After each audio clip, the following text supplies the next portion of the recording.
Hello, hello, hello, hello, everyone. I'm your host, Jack Bigadoo.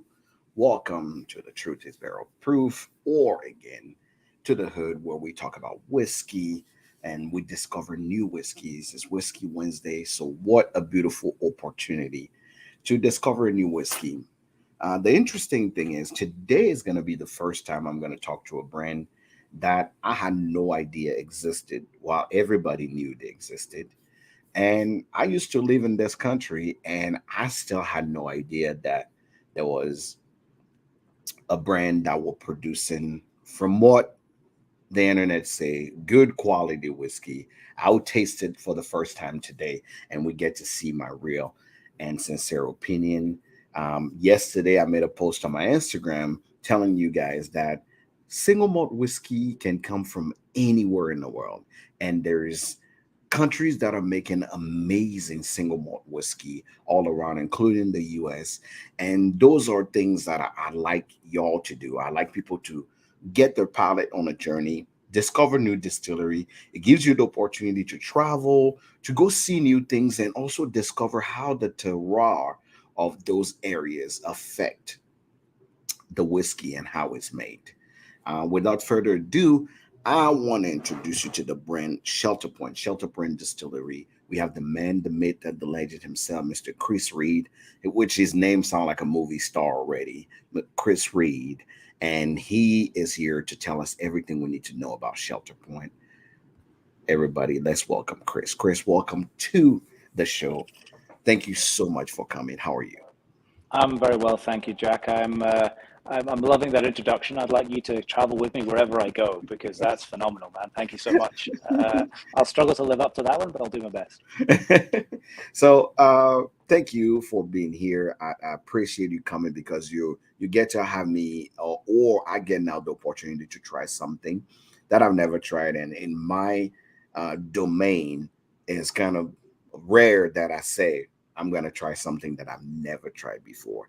If you guys are here, make sure you click like, share with your friends, and you get to learn something new about Canadian whiskey that is not a rye. That's what is going to be interesting. When everybody says Canada, we think rye.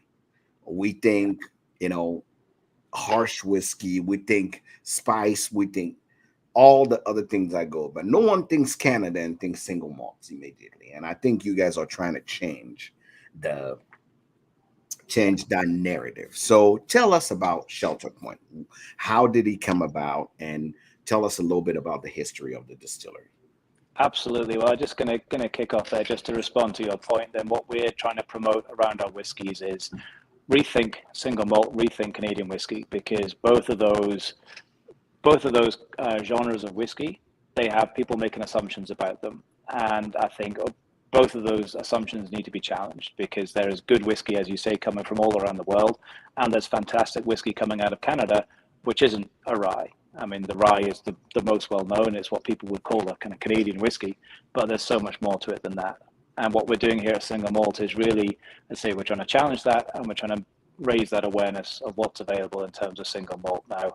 To give you the background, we've been distilling since 2011, so we're going to be turning 12 this year, which is an exciting kind of. Congratulations. Yep. Thank you. No, it's an exciting time to be hitting that milestone, and we're pretty unique in the world of single malts in that we are still very much surrounded by the farm that grows our barley.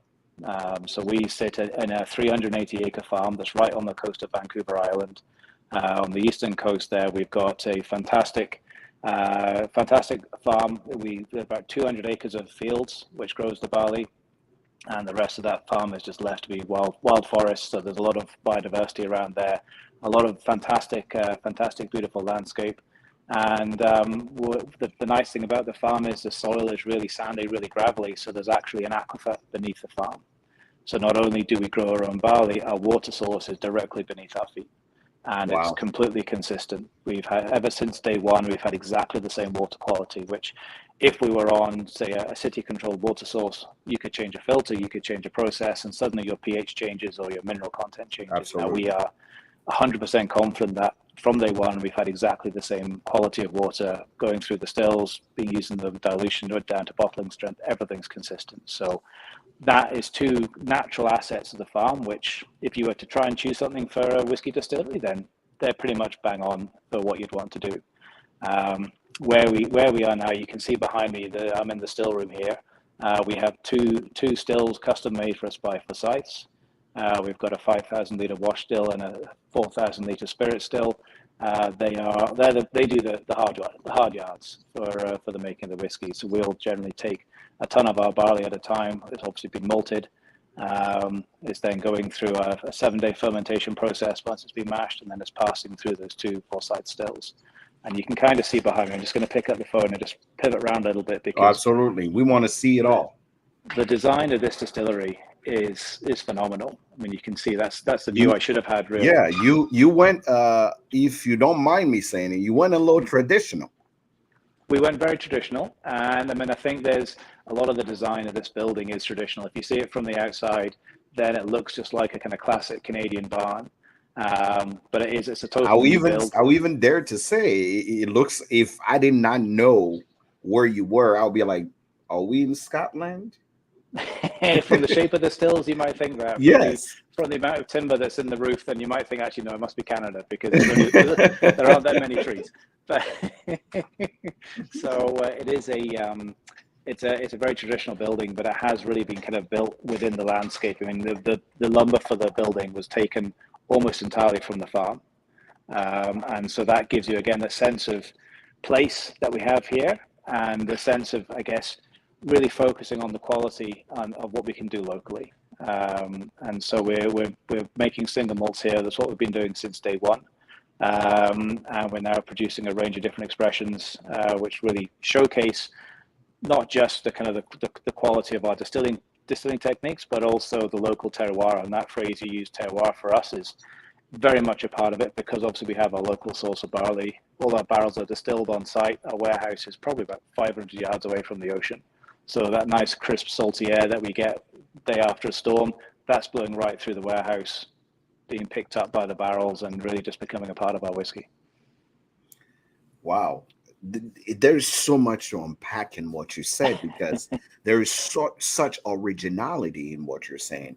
Originality when it comes to your story, because I'm telling you, that's a story I think I will have heard from, great grandpa Johnny Walker, that said, hey, we started this distillery here around this area. We had our barley here, and you were doing everything locally. You were respecting the terroir, recycling and using everything that comes from the area to make sure that you were keeping the authenticity of what you produce in there. And most people may not understand that, but from a distillery perspective, that's a big deal, because a lot of people export some of their product, bring some of their product from outside, or the water is from somewhere, or other influences apply. But if you are drinking your whiskey, you're drinking everything that has to do with that area of that Vancouver Island. So I can only applaud you for doing that, because that's a big deal. So I'm assuming your whiskey is double pot distilled as a normal. About how much are you producing every year of how much of that single malt are you producing every year?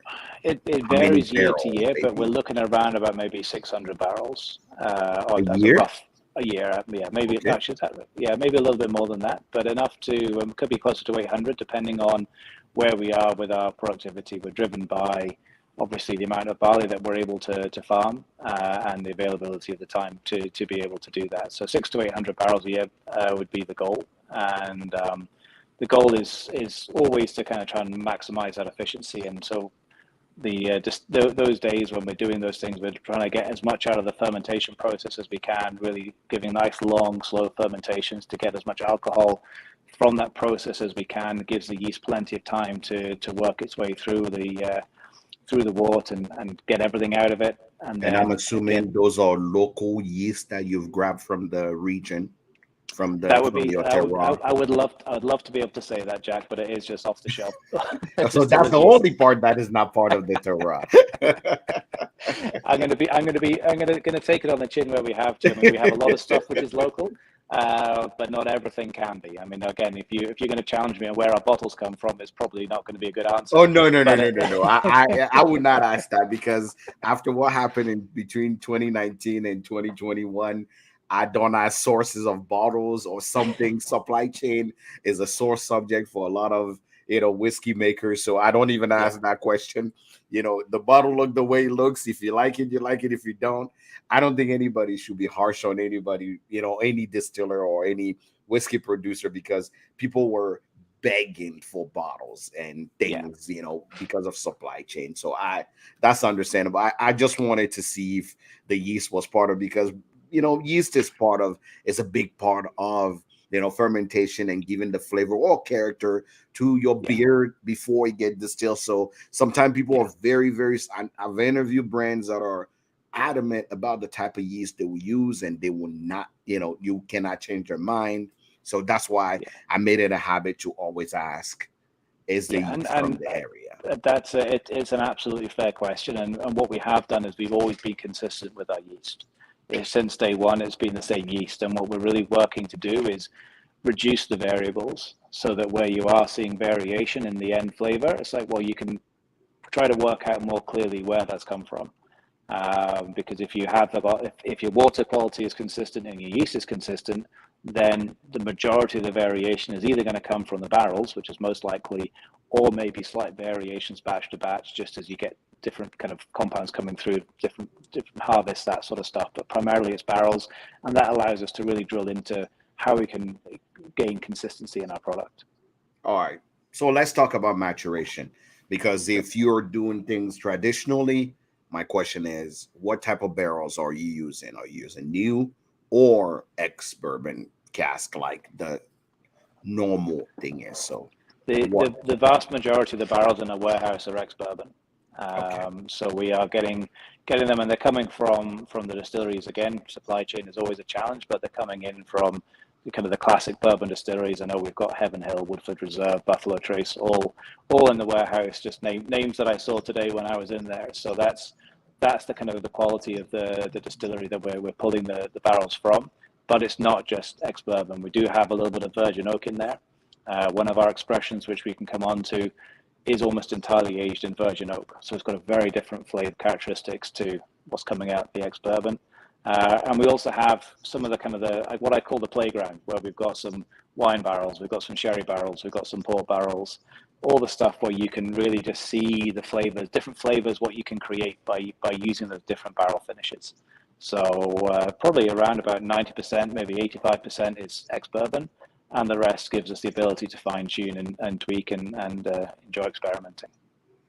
So I have to ask, before I try your whiskey, I have to ask. Mm-hmm. You obviously sound more on the other side of the pond, not like on the side of the pond. So I have to Yeah. ask, uh, what was your background more into distilling on the European side, and you came to Canada to make it your own, or are you from Canada and working for the distillery? I'm not from Canada. You Okay. picked up on the subtle clues in the accent. So, but I mean, I would always say that kind of people are like, kind of, where are you from? And I'll say I'm from the UK. And it's like, yeah, but where in the UK? Because my Right. accent is pretty soft because it's come from. We moved around a lot when I was a kid. So spent a bit of time in Wales, bit of time in Scotland, bit of time in England. So there's not been any time to pick up a real strong regional accent. And then we've been out in Canada now for 5 years, and my knowledge of whiskey up until about 2 years ago was doing distillery tours in Scotland and just being a kind of passionate fan. Right. And then the opportunity for a job here at Shelter Point. I mean, I was living in Campbell River, the town nearest the distillery. Anyway, the opportunity for the job came up, and I had the chance to work at the distillery. Now that is not one you turn down. So that was what drew me here, and the kind of the passion for the product was a great lead into learning the detail. I mean, my background is communications, Okay. sharing stories, little bit of sales, a little bit of communications, brand communications. So, and that where the distillery was 18 months ago was how do we kick on as a brand? We know we've got a quality product. We're well known within our little bubble, but how do we start to grow that? How do we start to get better known across Canada and into the US as well? And so the ability to communicate the brand, communicate the products, give people insight into how we achieve what we do was a good fit for the skill set. So I've gone from being a whiskey fan to a whiskey professional, and a lot of my family can't quite believe that I've managed it. I'm frequently told I should be pinching myself because I must be dreaming, and some days I do. But it's a nice place to be for sure. Absolutely. So let's give a shot to the to your product. So I mean, beautiful, I would say classic design of your bottle.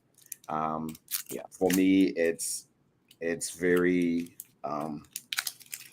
it looks mature and very straight to the point. Canadian single malt, 46% ABV, and this is your standard expression. Yeah, so that I would call that our well, I describe it as being like your the flagship. Trunk of the tree. The flagship is the trunk of the tree in terms of flavor. Everything else is kind of branching off from there. But I always say, if I was going to give anyone one try of our whiskey, the one that you're holding is the one to try. And is this a blend? It's a combination of barrels. Okay. All it's a single malt, but obviously there's a lot of barrels. Now the nice thing about this one is that we create it using a Solera system. So we've got a Solera system that holds about 10,000 liters, so 50 casks, and we are using the combination of barrels in there as a consistent recipe. You've got a large proportion of ex-bourbon going in there, but that's the distillery building that you can see on the label there, and surrounded by the fields of barley. So we've got a nice look and feel to it. The Solera system is primarily ex-bourbon, but going into that is some of those interesting finishes. So we've got a wine cask finish goes in there. There's a sherry cask finish in there. There's a port finish. There's a little bit of virgin oak going in there. So there's lots of different finishes all going into that Solera system, and they're all combining and marrying together to create what I think is a really nice, smooth, rich, mellow, accessible single malt. And nice legs on it. Mm-hmm. All right. The nice thing about keeping it 46%, there's no chill filtering, there's no added color. It's all completely natural. Very. The nose is quite gingery. Mm-hmm. You get a little bit of a little spice note coming on the nose there. Yeah. Sweet fruit. Something almost close to marmalade and citrus. Okay, interesting. It's not like the edginess of it have nothing to do with like peppery, but more like when you have a lot of citrus in something and you want to just take it in. Yeah. And that I'm getting just a little bit, just a hint of, I want to say anise. Okay. A hint of anise, but mainly apple, citrus, and a little floral too. Just a little bit floral. Remind me of sweet flowers like water lilies, those flowers that don't have strong scents. Yeah, it's Morning Walk by the Lake. If I had to give it a name, right? Morning Walk by the Lake, where just the word is kind of opening up. So all the smells of nature, kind of that fresh water smell, and just you get a little bit of that punginess from just that morning walk by the lake. That's the name I will give this nose, is Morning Walk by the Lake. Nice. I like that. All right. Like they say, slanja. Slanja.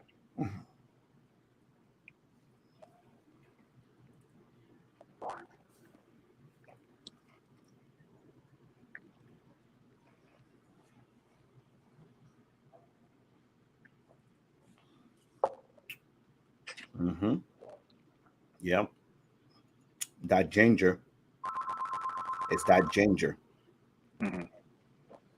Yep. It's not peppery. It's that nice Yeah, ginger, like almost like when you're having that sushi and you take that ginger just to cleanse your palate. yeah.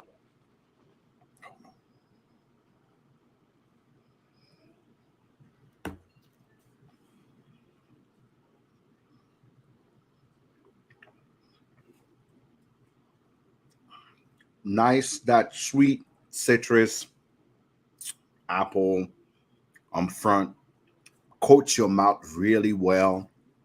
It's well rounded. Mid palate,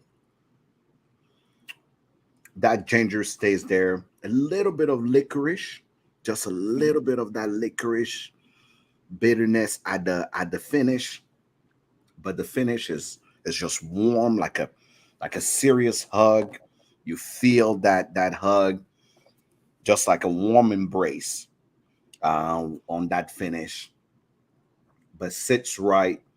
The citrus note doesn't go anywhere at all. Yeah. Another thing is I'm trying to pick up, and I feel like my mouth is watering. Hmm. Is this salty? There's two ways that the salt's getting into the whiskey. One is because the fields are right beside the ocean. Then those winter storms are just coating the ocean in salt, which obviously the barley's picking right up. I forgot. Like in my mind, I'm like, I must be going crazy because this is not normal, right? But which bring it to the question. Sarah asked this question, and we can answer it for her. She said, could one of you or both of you describe the flavor effect of the salt air and the mineral starter? And now, honestly, my mouth is literally watering. Like it's I want to take another sip just Hmm. because my mouth is like it's like having something that have a little bit of that salting, almost watering your mouth to have more. And that's Yeah, how. yeah. No, that saltiness it's quite subtle, but it almost comes through as an experience rather than a flavor because you have Mm-hmm. got Mm-hmm. that mouth-watering feel to it. And then I think, as I say, obviously we've got that salt coming in through the winter storms, but Mm. because we're in BC, because everything's temperate, our barrel warehouse doors are generally open during the day, and so that crisp, salty air is blowing through the warehouse, and it's just being picked up by the barrels and is steadily making its way into the whiskey. Whoa. Okay. Okay. All I want now, all I want at this point is a nice sliced smoked salmon, Oh, right? Nice sliced smoked salmon with some anchovies and some capers on the side, and just uh some brie cheese and bread and a baguette. Like that's how I see myself pairing your whiskey with. Is if I like oysters, I will have went for oyster, but I will go if it was me, I'll have grilled oysters, some nice sliced smoked salmon, brie cheese, and some. Oh, yeah, because the saltiness on this whiskey. If I had to give you props, I would say this is unpeated Talisker. okay, I will take that. That's That's if I had this blind, I'll be this is Talisker. It's just unpeated. wow. No, that's high praise. So It's that's it's wonderful. it's Thank you. it's it's beautiful. It's cool. I love the finish. The finish keeps it going. It doesn't stop. That Yeah, finish is. I call it the gift that keeps on giving because it Oh just keeps yeah, on the going and the going and going. finish does not stop on this whiskey at all. Not on the taste, but more like how it makes you feel. But Hmm. the front palate is is almost triggering for you to go back to it. It triggers you to go back to it. It's almost like having McDonald's fries. You have one and you're like, let me have another one. Yeah. It's that saltiness that your Hmm. body just crave when you have some. And good God, Now you can tell the nose is quite complex based on the Solera process that you Hmm. guys did, because you Yeah. can't really pinpoint the nose. You're not just getting those vanilla note. You're getting more of those cherry. The nose is quite have some depth to it. It's quite complex on the nose. It may take a little bit, like it may take me adding even water for me to really break this whiskey down. At 46% ABV, Mhm. it's solid. I can see why you won the awards that you won. It makes Thank you. sense now why you won the best Canadian single malt war spirit award in 2020, yeah, 2022, 2022. You Yeah. won gold. I mean, I can Yeah. see it now because Jesus. Well, I thank you for your kind words there, Jack. It's nice to get that breakdown. I mean, from your description of the nose as a morning walk by the lake is something I'm going to steal from you, and I'm going to use that as a way of describing it because I think it's bang on. And then I think I'm loving the way that the saltiness is coming out for you as well because it's something which is, again, you talked about terroir at the beginning there, and we are as much as we can possibly be a product of our terroir. We're using everything we can to reflect our local environment within that one, and we're literally the farm is bounded by the ocean for about a kilometer. We've just got seafront, and then we've got the fields. So it Um, is it's a real input. It's a real kind of flavor profile whoa, for the whiskey. whoa. Now I need to come and visit because now I can only imagine what this whiskey is at cast strength. It will be probably the most exhilarating experience anybody could ever have, having this whiskey at cast strength. Like you almost have to sit down to have this because if this bottle had a name, I will call it the conversationalist, Okay, right? nice. And I'm not one to just give people. If you ever follow my description, I don't believe in just giving boring fruits and taste note. I really want people to understand how the whiskey makes them feel.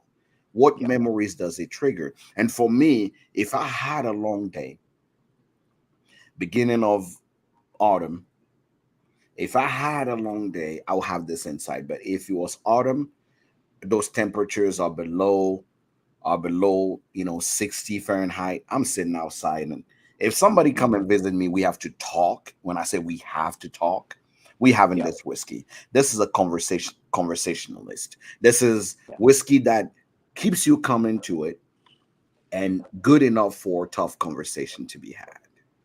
No, And no, I completely agree with you on that one. And I think for me, your suggestion of drinking it outdoors, there's something about the Solera system which has created such depth of flavor and different flavors pop at different points. I love doing tastings here at the distillery where we'll take a sip indoors and then I'll take the group outside where you've got the barley, you've got everything else going on, and then take another sip and just the change in aroma, the change of kind of scene being outdoors, new flavors come to it. And it's a phenomenal whiskey from that point of view because it's so I'm so telling you right flexible. now, this is where I test any whiskey. This right here. Hmm. When I'm done having a whiskey and I can still nose it and feel great about it, like I will sit this glass down and come back to it tomorrow morning and nose it again. That's how much Okay. that's how I actually, the first time I have any spirit, it goes through what I call the morning after, right? We have to actually go through the morning. It will sit around, it won't be washed in the kitchen, and I will nose it again to see if I'm picking up the last remaining notes of what after it dries out. Hmm. Usually, what I would do just to actually put it to the test is I would tap it in my hand, I'll rub it over, Okay. and this is what gives me things that I need. So, not things that I want, but things that I need. Is it refreshing? Is that apple note exactly what the apple note that I'm getting? But Yeah. on that note, I'm telling you, I don't know where that ginger note come from, but you got me at ginger. Yeah. That Well, the spiciness on it is just that beautiful, beautiful, bright ginger note. So I'm done giving you. I'm sure your head is heavy right now because I'm surprised you can still see it in the screen because it's probably but going out like that. I now I don't understand, and I tell people this all the time. There is some brands that deserve attention, right? Some brands that deserve attention. And I don't know how you guys have never gotten at least my attention. Like I had to go on in and read about it, but I don't know why you guys are not a conversation piece. Like when people talk about Canadian whiskey, your name should be in the top three of Canadian whiskey. It should be Yeah. something that is like, oh, have you heard of Shelter Point? Right? Because I've had a couple Canadian single malt, and I guarantee you, I don't want to have them again. I, Okay. I've, and I'm talking about multiple bottles that I was given, and I didn't even allow them to have an interview because I couldn't. I thought I would be unfair to the distillery. All I told them in a nice email was it needs a little more work, it needs a little more finesse. But I don't understand why Shelter Point till today is not talked about. This whiskey, whatever you guys are doing, if you love single malt, if you are a single malt lover, especially if you're a space side Scotch lover, this whiskey is 100%. If it wasn't a blind, you would not know that it comes from Canada. You would think this is a space side Scotch whiskey, and I, we need to talk about your whiskey more. I truly believe, Chris. I don't know what you guys are doing wrong or right, but you should be on a top list of every single malt drinker list. I mean, I'm talking worldwide.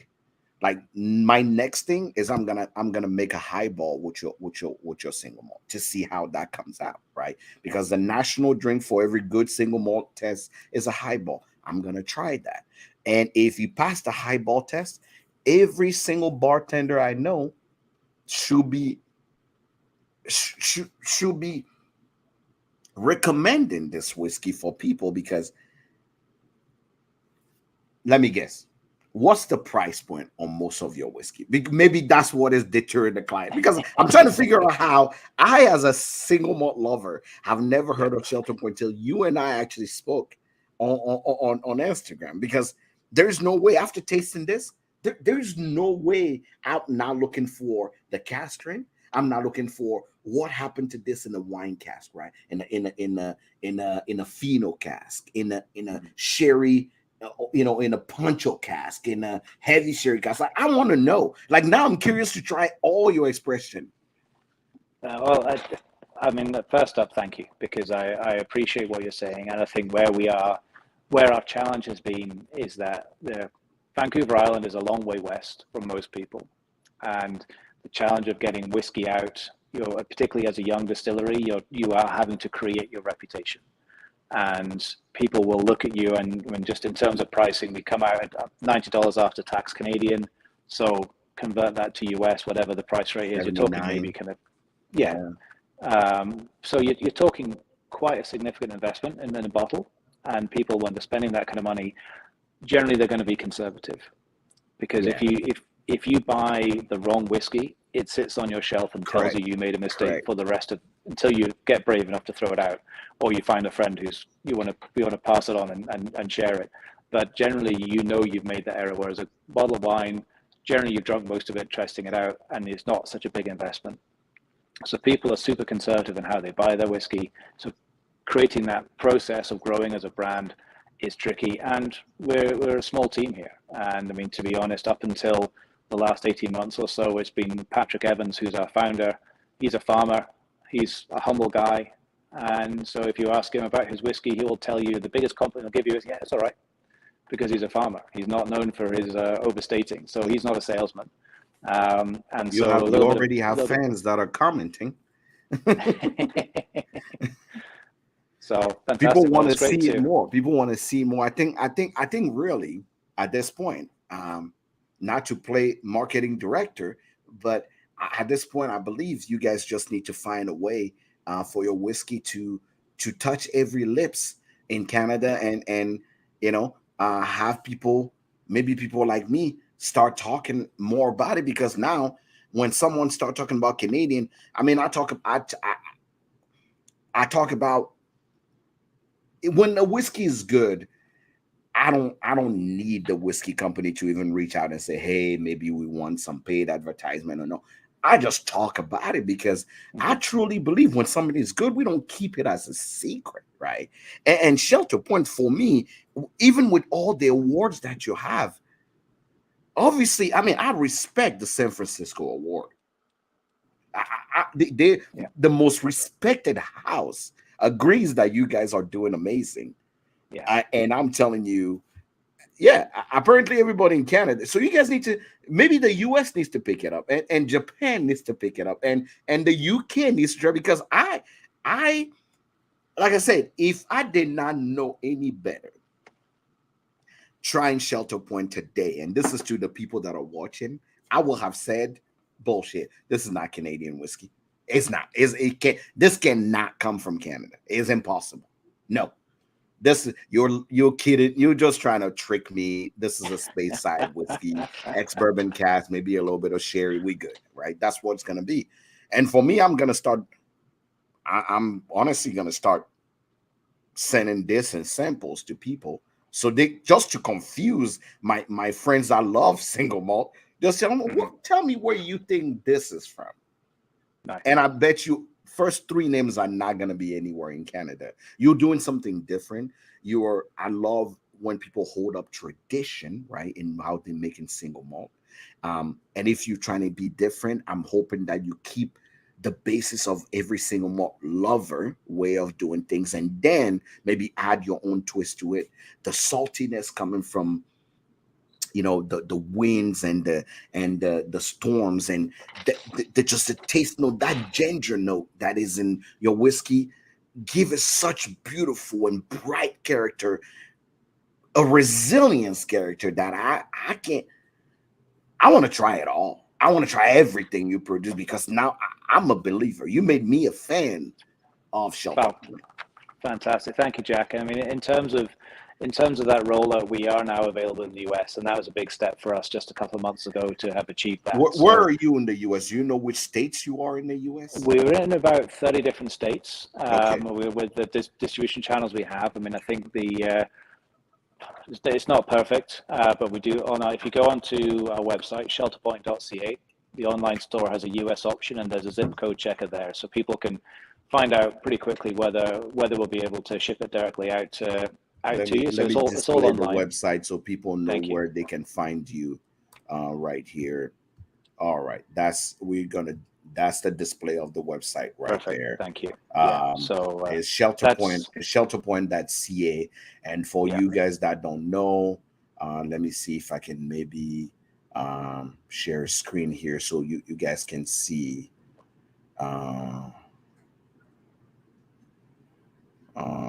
Let me see. Yep, perfect. Let me share that with y'all.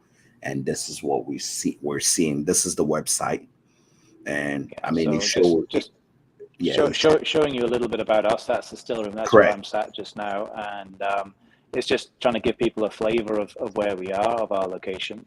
And there's some bottle shots there. And if you're in the top menu there, then you can get into the online store. There's a Shop USA button. There's a Shop Canada button. And unfortunately, the US doesn't have everything that that Canada does just yet. But you've got the single malt there. You've got our Ripple Rock, which is aged in virgin oak barrels, so it's got a real bourbon-like nose to it. And it's $69. There you go. $69 in the US. And what is the Smoke Point? Smoke Point is our take on a peaty whiskey. Now we don't have any peat in our process at all. We don't do our own maltings. They're done off-site, and they're done by commercial malting. So we don't have any peat going into that process.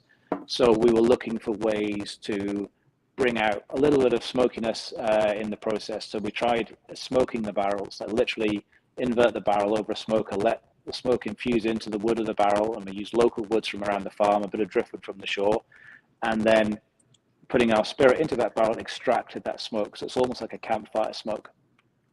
So it's a Vancouver Island take on a smoky whiskey. It's light, it's campfire, it's beach fire. And I'm very that kind of curious to smell. see if maybe around that island you may see some peat, because you guys are located just like Isla. So there is a chance that there may be some peat bug around y'all.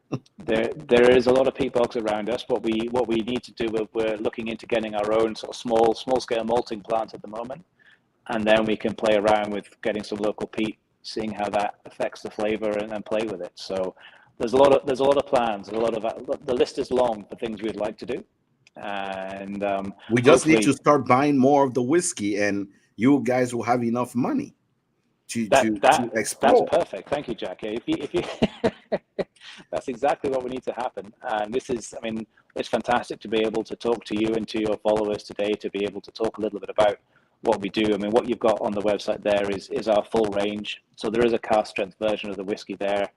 It is an absolutely phenomenal whiskey. It's got everything that the single malt has that you tried today, but a little bit more. I kind of say it's like it's been dialed up to 11, because you've got that additional intensity, that additional concentration of flavor. So it is a phenomenal whiskey. And the smoke point is 53. Yeah, so that's kind of halfway between our kind of normal bottling strength and the cask strength. So that you little have bit a of extra. 10-year too? The 10-year is just coming out, special release last week. So we've only got about a couple of hundred, I think it was less than 100 cases of the 10-year-old. I don't know, brother. I don't know. I'm telling you, I don't know. I believe there is a room for you on the market, and you can stand next to every single brand that is doing well in the single malt industry. And however I can help spread the word, I would, because I truly believe you made me a fan of this whiskey. Not this. If people to ask me next time, 3 best Canadian whiskey, I'll be like, back your train up. Let's start with this one first, and then let's move on to the rest, because you are holding tradition that people that love single malt don't have to necessarily get out of their way. They can drink local and still enjoy the experience of a single malt to the best of your ability. I haven't tried the rest of your product, but if this is the gateway into your product, you made me a fan. I cannot wait to see what else comes out of Shelter Point. Congratulations. Thank you. Thank you. I mean, it's... And Sarah said it best. She said Shelter Point, tradition but better. And that's really where I sit, is tradition but better, because Sarah couldn't have said it any better than this. Tradition but better, because truly, if I had my eyes closed, you could have fooled me again that this was not a space side single malt. I wouldn't have. So whatever you're doing, keep doing it. Whatever we certainly will. We certainly will. I mean, I think now is a good time to be hitting the market, because yes, you're kind of saying, where have we been? And probably if we were kind of being 100% commercial about it initially, then we would have promoted, but you'd have had the risk of over promoting, because whiskey takes its time. You can't rush whiskey. And legally here in Canada, you can sell it as whiskey after 3 years, but the team here tried it at 3 and said, no, it's not ready.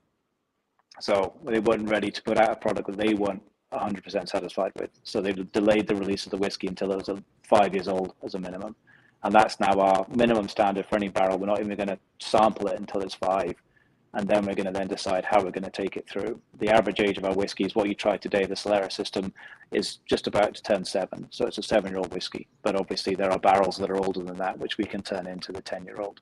But we're really working on now creating good quality, consistent whiskey. And it does take time to build that resource of barrels to enable you to do that. But now we're in a position where we really can reach out. We can start to really focus on distribution into the States, distribution widely across Canada, trying to make ourselves available.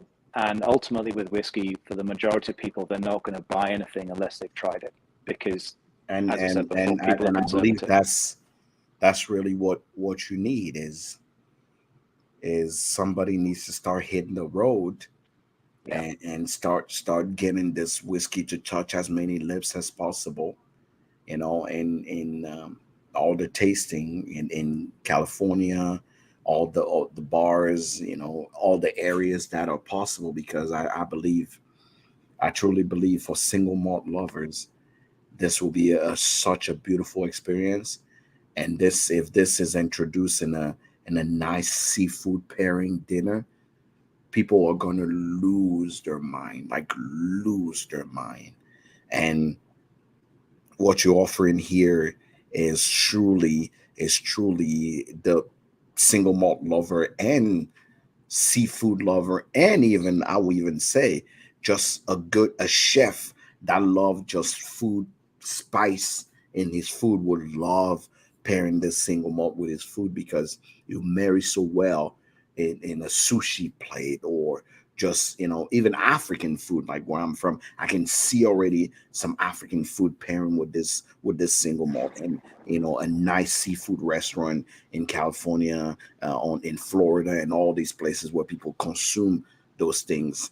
It's I'm telling you, and even Sarah is asking, Sarah's asking if we can have it here in Omaha, where we are in the middle of America. And and that's what people, and the weirdest place that will love these whiskeys are interesting, because I can already see, after this is posted later on, people are gonna go just to try one bottle, because the real single malt lover just need a chance.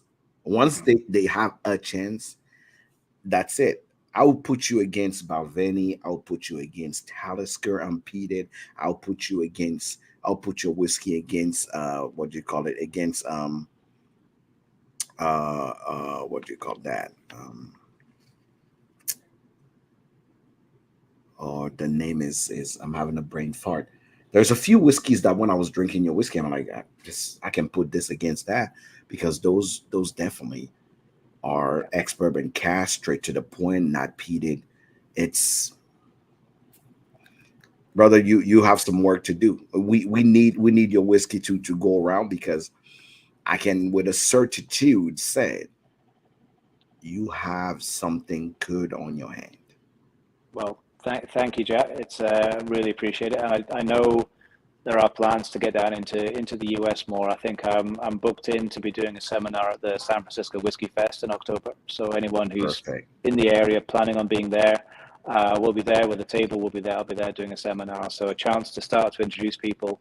But also, if people are looking online and choose to buy a bottle, then Please, the please best thing to do is grab a to give it a bottle. try. Grab a bottle for my sake. Grab a bottle. I promise you, you will not be disappointed. I y'all know me on my channel. There's a reason why my tagline is "A truth is barrel proof," is because I don't bullshit anybody. I will, if the whiskey is okay, they're like, it's okay. But for me, the simple fact that this is a Canadian whiskey, and I tell people all the time, you want to see the price go down on the whiskey, stop buying in more. They're gonna produce more, which means the cost now to make all the whiskey become lower for everybody to share.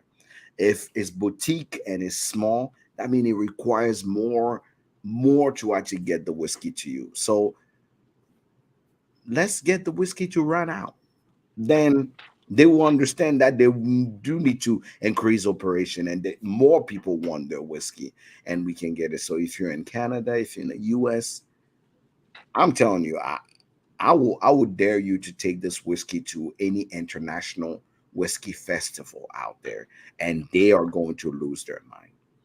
They are going to lose their mind. That's that. I know this. I can put my reputation on this.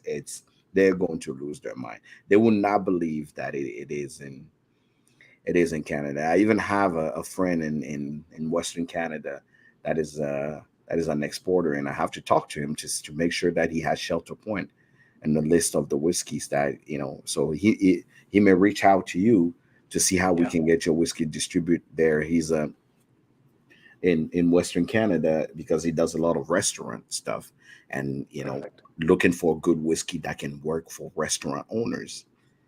Yeah, You just need the bartender to just suggest this. Pour, it's like, hey, you can get this or you can get something local. That's and it. That's all we need. that's what I mean. I think that those bartenders, those knowledgeable bar staff who will be able to convince the people who trust them to say, okay, if you're normally a Scotch drinker, try this instead. And This it's is Canadian. Try it and yeah, let me know what you think. And yeah. I promise you, it's gonna change the narrative. But I'm done. I'm done talking your ear off. If there's one thing you want the people to know, or you want the people to do before we close this conversation, what would it be? I think for me, it would be uh, based on your recommendation. Check us out. If you feel like kind of taking a chance and buying a bottle, then absolutely do. It would be really, really, hopefully, it will open your eyes to what Canada is capable of producing in terms of whiskey. If you're not sure, then take a look at the website, have a look around, see what you think. By all means, reach out via Instagram. We're just at Shelter Point. Ask me some questions. More than happy to respond and do the best I can to let you buy with confidence. You heard the man himself. This was the opportunity for us to talk to Shelter Point Distillery down there in BC, Canada. My recommendation will be try it. There's a lot of whiskey that I tell people to just give it a chance and see. But I will tell you right now, if you already are a Scotch drinker, we get bored often with what we already know. This is a new thing that you need to add to just your repertoire of things, and I guarantee you will sit with this one. Another person, if you love cigars and you want a good scotch to pair with your cigar, the ginger notes on this whiskey will actually cancel the pepperiness of your cigar and draw more of those flavors in. So if I was reviewing this whiskey and Chris wasn't here, I'll recommend it to foodies.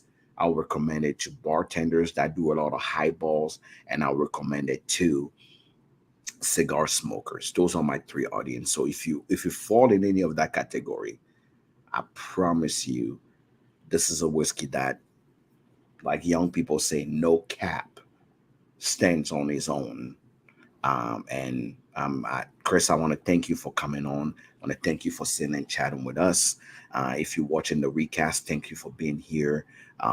Subscribe, go check out. I put the website up, but I'll put it up again. Go check out sheltpoint.ca. And if you're anywhere in BC and you want to take a wild ride, go visit the distillery. I tell people all the time, I really don't. Right now, I'm a 90% fan of Shelter Point. But the day I visit Shelter Point and see how that smell the distillery, see things around it, I'll be 100% fan because I always like to know what's happening behind closed doors of the whiskey and how is my whiskey made. So it's now on my bucket list. Vancouver is already, BC is already beautiful to visit, but Vancouver Island, from what I've heard, is also even more beautiful to visit. So I can't wait to come and make it part of your trip. If you're anywhere on the north side of the continent, make it a point to stop and go visit and say, "Hey, I saw you on the internet. I'm here to see about the whiskey," and I'm sure Chris will be happy to show you around. Oh, delighted, more than welcome to. Obviously, we do tours, we do tastings. Jack, the offer's always open for you. You've been incredibly kind. Thank you so much for the opportunity to talk to you and to your followers. Really appreciate it. And yeah, anyone who's interested to visit, please do. I thank you so much for being here, and I will talk to you later on offline. Thank you for being here. Congratulations ahead of time because I have this little feeling inside of me that once the word know about Shelter Point, you will not have enough barrels to actually satisfy people's need. And I wish you all the best, and I know there is success ahead of you. Thank you for being Fantastic. here, and we'll see all of you next time on my channel here on Hood Summary.